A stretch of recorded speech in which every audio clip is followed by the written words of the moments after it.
Real interesting stuff.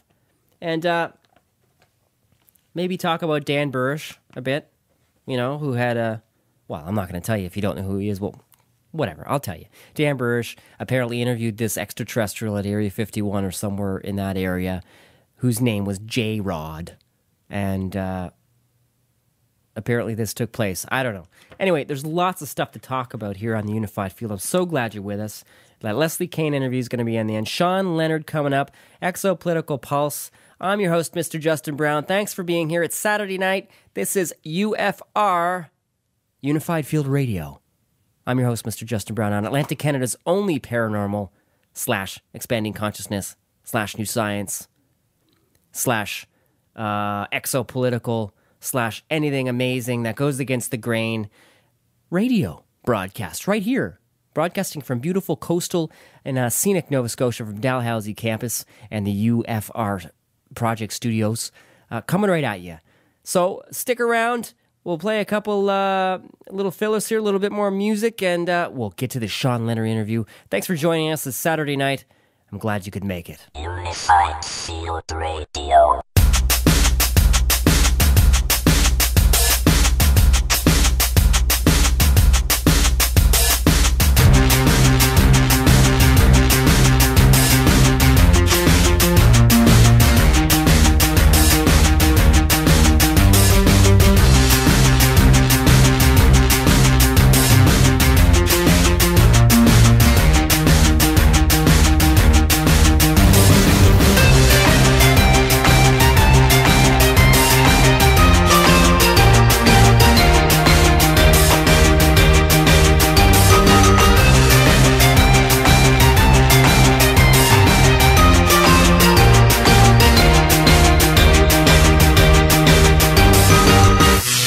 I'm David Suzuki. The average lunch or dinner travels 2,400 kilometers to get to your table. Eating local means combating global warming. The future is on your table. Eat your way to a healthier planet. Find out how at davidsuzuki.org.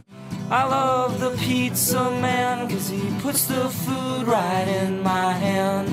Tucks me in so late at night with a delicious cheese slice.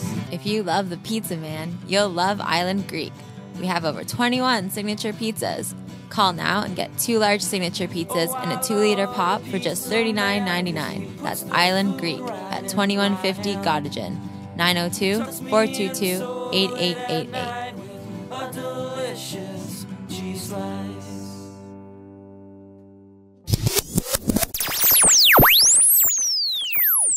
I'm Sylvia Richards, and you're listening to The Unified Field, my favorite radio show, CKDU.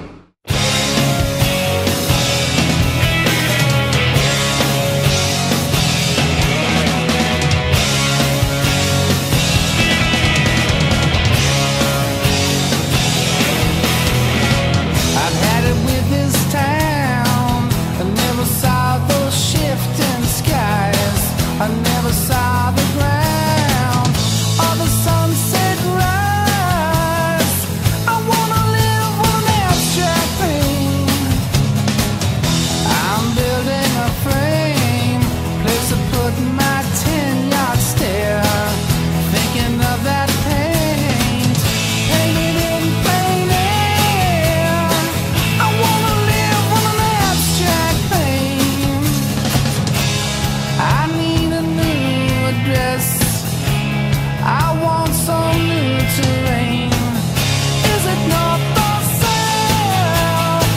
I wanna live on an abstract plane.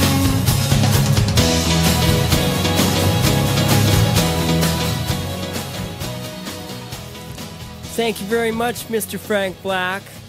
I love that. I want to live on an abstract plane from Teenager of the Year. Oh, man. What a great musician. I just love that guy. Well, you know what? Yeah, that's right. You're listening to a campfire out in nature. Wouldn't you love to be doing that right now out of the camp? You know, you can hear water. There's a brook in behind you. You're sitting around a campfire. You can do it. Get up and go outside. It's still warm enough. Put on a coat. Have a good time. Go camping. The year's still good. Ladies and gentlemen, get off your keister and go out right after you listen to this program. Get a good night's sleep. and spend some time out in nature. We're too plugged in. Anyway, welcome back to the program. We've got a wallop of a show for you. Shawn Leonard, we got Exopolitical Pulse, all kinds of good stuff. So I want to get right into it. Without further ado, let's get into our interview with Shawn Leonard right here on UFR. UFR. Welcome to the Unified Field. I'm Justin Brown, and today we have a really special program. We have someone really special in the studio with us today in the Unified Field Studios, which is pretty rare because we do everything by phone most of the time. We have a gifted psychic, a dream interpreter, past life regressionist. He's worked with the RCMP in Alberta for years, working on unsolved cases. I think the best way to do this is just to introduce him and let him tell his story to you himself. We have the esteemed Mr. Shawn Leonard here. He's just started a brand new paranormal investigation unit called the Lightworkers Paranomal Investigation Group. Welcome to the program, Shawn. Oh, thanks for having me, Justin. It's very nice to be here. Yeah, it's interesting being one-on-one in the studio rather than being over the telephone. It's a little bit more personal. I'm not really used to it. It's neat. It's different. I like it. I like it too, yeah. I think I could get used to it. I'm more of a people person than I am a radio person, over the phone anyway. Right. Well, Shawn, I think the best way to start this is just maybe to have you go into your background and just let us know where you've come from, how you got there, and where we are today. Well, thanks for having me, Justin. It's really nice to be here. I'm really happy to be in studio, and I think your first guest in studio, so it's really nice for you to have me here. How I learned of my abilities, or the abilities that we all have that are kind of buried within us all if we only allow them to come out, is through my father, actually. And my father passed away when I was 15 years old. And after his passing, I went through a bit of a rough childhood myself, kind of lost in some sense, got a little mixed up with some of the wrong people, and even taking some drugs. Nothing bad, but enough to make my mom worry anyway. And then it was about a year later that my dad had come to visit me, and after he had visited me, he was really kind of a strange visitation. I wouldn't call it a dream, but a visitation. And there's a big difference between a dream and a visitation. As I was laying downstairs on my basement on the couch, I was kind of half awake, half asleep, and then a huge white light opened up about a 45-degree angle up out of the wall ceiling kind of thing. And out this light walked my father. And my father had spoken to me, and he said he really wanted to apologize first for the reason why he had passed, and that it was all part of the plan. And I didn't really understand what he meant by the plan. And anyway, my first reaction for him was that I was really angry. And I was upset with the fact that he left me, my mom, my brother at home, that we were to just kind of fend for ourselves after, him being away all the time as it was anyway, being connected to the Navy and stuff where he was traveling very much. So this was just the tip of the iceberg. He was gone enough, but now that he is gone forever, in a sense, that it kind of made me angry when I saw him. So what he told me about my plan was that I was supposed to help people understand this process of death, dying, and what real psychic abilities really are. And I'm like, well, what do you mean by that? I didn't really understand what he meant. And what he did mean was, it came to later know in my life, rather than at that time, I kind of just brushed it off and thought it was some crazy dream. And as I went through my life, it wasn't until in my 20s where I met my wife.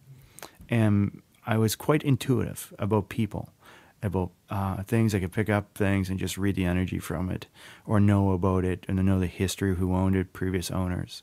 And I didn't know how I knew how I did that. I just kind of just came to me.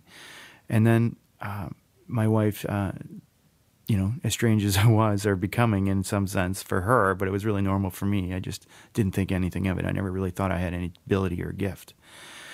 And she said, I have an idea. If you have this ability, this gift to help people, you should be doing something with this.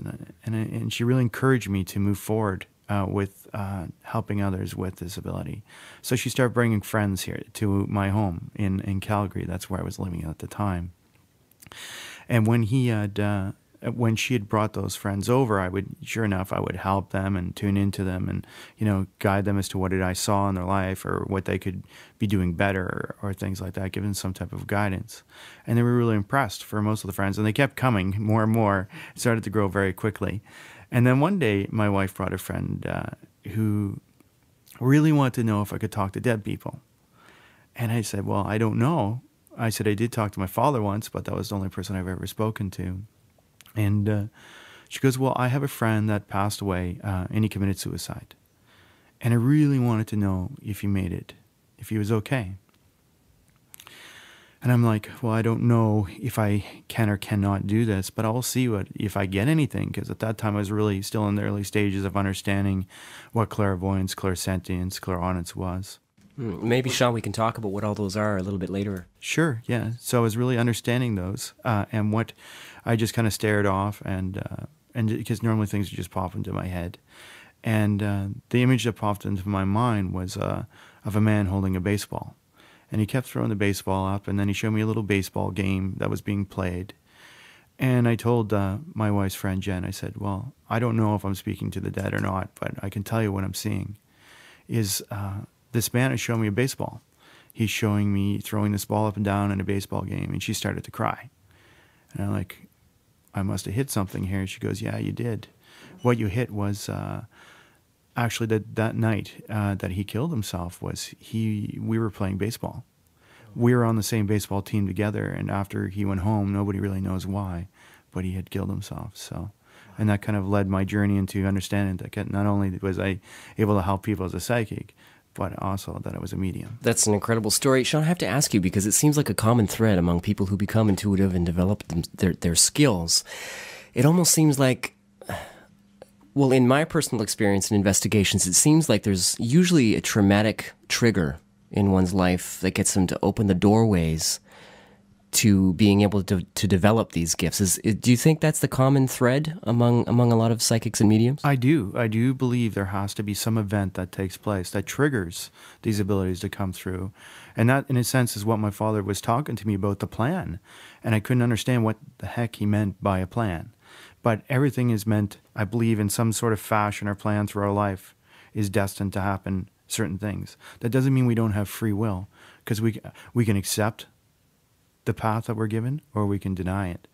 And I accepted it. So, and I didn't accept it at the time, but it took somebody like my wife to really make me aware of it. Well, you know what they say, beside every great man is a great lady. Definitely. So you're quite lucky there. Now, with this experience, you having this interpretation with your wife's friend there, what progressed from there? You must have just snowballed from there. I did, yeah. More and more people would come, and then I actually had to start charging because I was so busy that it was actually taking so much of my time that it had to become a job. Was that difficult for you in the beginning to charge for this? It was. I didn't know how much to charge, if I should charge at all. I had guilt and then all these things that I went through. But, if you're working and doing a service for others, I do believe that you should probably be paid for it. So, and I'm really hoping, and I'm still not quite there yet, in my wife's eyes, to be doing this full time. And but I'm very close, usually 2 to 3 readings a day. Wow. And I'm really hoping to get up there a little bit more just so I can feel safe and secure that I can actually provide for my family. Because everybody still has a mortgage, a car payment, bills. And if you don't pay those, you're not going to help too many people. Exactly. And you're even busier now with the new investigation unit. Yes, totally. I have added a little bit more on top of everything. Because something is I learned through my journey as well is talking to people on the other side. There's people that are still here on this side where we live. And these would be the ghosts, the people, those spirits that haven't quite made it to where they need to go. Okay, well, let's get back to this idea of the snowballing of your career and the development of your psychic abilities. Where did we go from there, from that moment when you met your wife's friend? Well, I just started to actually do more readings, and then I had a website that was created for me, and then I just started doing more public speaking and getting out there and actually not being afraid to show the abilities that I had, or afraid to show people that we do have abilities and that they can all speak to us through our intuition, our clairvoyant, clairsentient, or clairaudient abilities that we all maybe have that we're unaware of for sure. But I did get out there as much as I could, and still am pushing this type of envelope, I guess, to really help people understand that it's very natural, nothing to be scared of. and I'm quite normal. So how did you get involved in... Hold on, first of all, before I get into that, I need to ask you what clairsentience is and the other two terms that you mentioned for everyone out in Radioland who might not be familiar with the terms.